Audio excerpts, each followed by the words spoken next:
This is the Below Grade Podcast by Golden Triangle Services, where Glenn and Carol dig into the hidden issues in government contracting. Real stories, hard truths, and a better way forward. Let's get to work. You know, Carol, when you've been in contracting as long as I have, you start to recognize certain patterns. And one of those patterns is this: when the work stops, everything else stops. And that's exactly what a quorum break feels like, just on a statewide scale. Right, and for folks who may not follow the Texas legislative process closely, a quorum break is when enough members of a legislative chamber, say the Texas House, literally leave so that there aren't enough people present to legally conduct business. In Texas, the Constitution requires 2/3 of members to be present for the chamber to vote on legislation. Which means if those members are absent, nothing moves. You've basically got the entire machinery of government just idling. I like to compare it to a contractor walking off the job site. The materials are there, the plans are drawn, the crews are ready, but until the right people show up, you're not pouring concrete, you're not running wire, and you're definitely not meeting your deadlines. Exactly. And the reason this matters so much is because legislative sessions in Texas are short, 140 days every 2 years. That's not a lot of time to get bills drafted, debated, amended, and passed. So when you lose even a week or two to a quorum break, you're cutting into a very limited window. And here's the thing.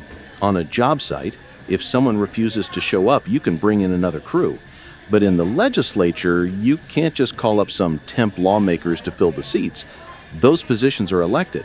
You either have the members you need in the room or you don't. And historically, Texas has seen a few dramatic quorum breaks. The most famous might be the 2003 incident when over 50 Democratic House members, nicknamed the Killer D's, fled to Oklahoma to block a redistricting plan. Then later that year, several Democratic senators went to New Mexico for the same reason. I remember that.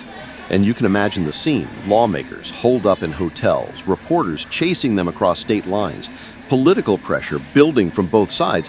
It's like a standoff in slow motion. And from a governance standpoint, quorum breaks are like cutting power to a building mid-project.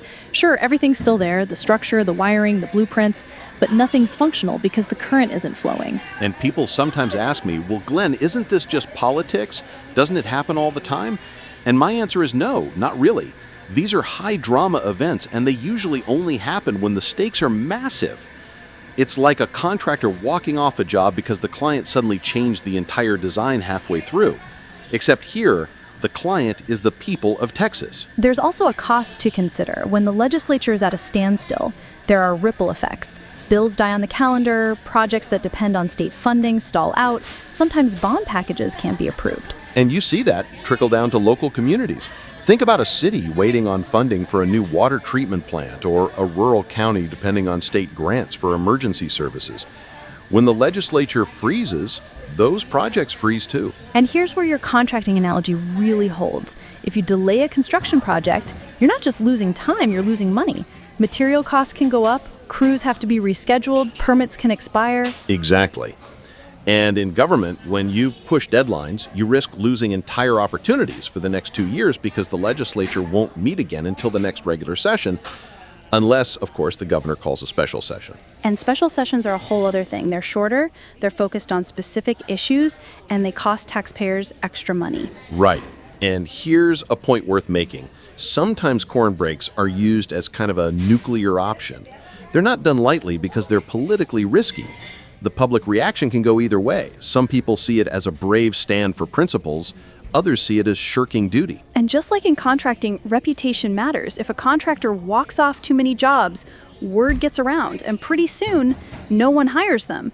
In politics, if you're seen as someone who refuses to show up when the going gets tough, voters remember that. And sometimes there's legal fallout. The Texas Constitution allows the remaining members to order law enforcement to bring absent members back to the chamber. In 2003, state troopers were literally sent to track down missing lawmakers. Which is kind of wild when you think about it. You've got elected officials essentially being fetched like runaway employees. And that's where the public starts asking, is this how our government should operate? I've had clients ask me the same question in a different way. Is this how our project is supposed to be run? The answer in both cases is, well, no, not ideally. Carol, I think one of the reasons quorum breaks fascinate people is because they combine political drama with real consequences. It's like a high-stakes chess game where the clock is running out. Yeah, and there's a parallel to project management. Sometimes walking away forces a reset. The other side might compromise to get you back, but it's a gamble.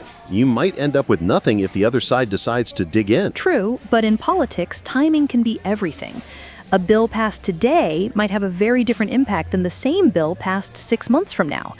That's why these moves can still be powerful even if they don't ultimately block legislation forever. You know, in the contracting world, timing matters too. Pour concrete in the wrong weather and you'll have cracks before the ribbon cutting. In politics, push something through when the public isn't ready for it and you risk a backlash that undoes all your work. That's a good point. And I think that's why both sides in a quorum break scenario are playing not just to win the legislative battle, but to win the narrative battle. They're asking themselves, when people look back on this, who will they say was in the right? And the answer to that depends on who's telling the story. Now, let's talk dollars and cents. Each special session called to resolve quorum break issues costs Texas taxpayers roughly $1.2 million. And that's just the baseline operational cost. Staff salaries, security, logistics. Plus, there's the indirect fallout. Delay in passing budget bills means state agencies can't spend money on critical infrastructure or disaster recovery. For example, flood recovery efforts from recent hurricanes were delayed because funds were tied to stalled legislation. Right, and that delay in flood mitigation is no small matter. Regions in Flash Flood Alley face a disproportionate risk of sudden severe flooding. When funds sit idle due to political gridlock, it's the people in those vulnerable communities who bear the brunt. And this isn't hypothetical. Remember the 2021 winter storm and the power grid failures. The legislature had bills lined up to improve grid resilience, weatherization requirements, reserve capacity mandates, but those bills got stuck in the logjam. That delay put millions of Texans at risk of future outages. For businesses, hospitals, and schools, reliable power isn't optional, it's essential. And it's not just a safety issue. Economically, an unreliable grid can scare off investments. Companies want stable infrastructure before committing millions to expansion. The quorum break also raised thorny legal and ethical questions. In 2021, civil arrest warrants were issued to compel lawmakers back to the chamber. Which brought up a constitutional gray area. How far can the House go in enforcing attendance? It's a tricky balance between enforcing rules and respecting individual rights. And then there was that lawsuit over a political action committee funding travel expenses for the quorum-breaking members. Campaign finance laws and ethics regulations tangled up with procedural rules. The system wasn't designed for these extended high-stakes standoffs. It's like trying to patch an old roof with modern materials. The pieces don't quite fit. Exactly. There's a systemic flaw that allows for these gridlocks to happen with no clear resolution mechanism beyond political gamesmanship. And the human impact is real. Take Mrs. Alvarez in Brazoria County, a homeowner in a flood-prone area waiting for a grant to elevate her home.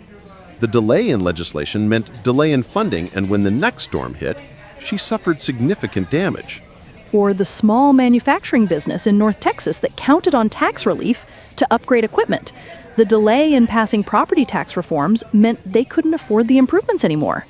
And rural hospitals faced similar issues, waiting on Medicaid reimbursement adjustments to fund expansions.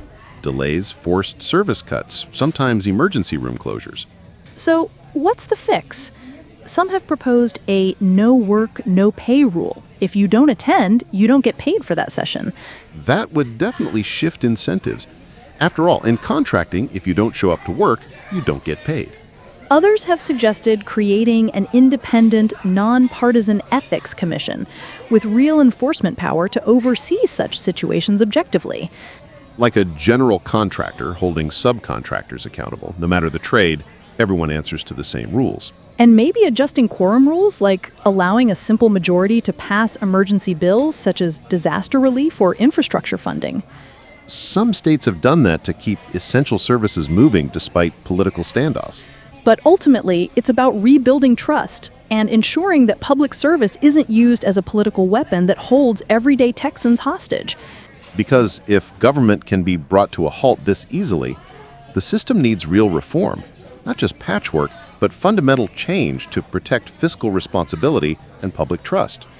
And that's what we'll keep pushing for here at Golden Triangle Services.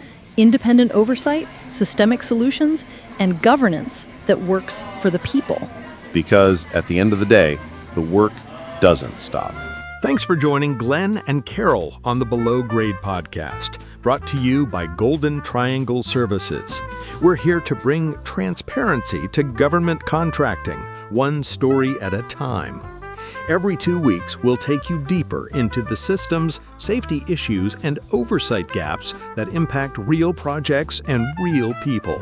From ethical contracting to infrastructure integrity, we cover what others overlook. Be sure to subscribe, and we'll see you next time below grade.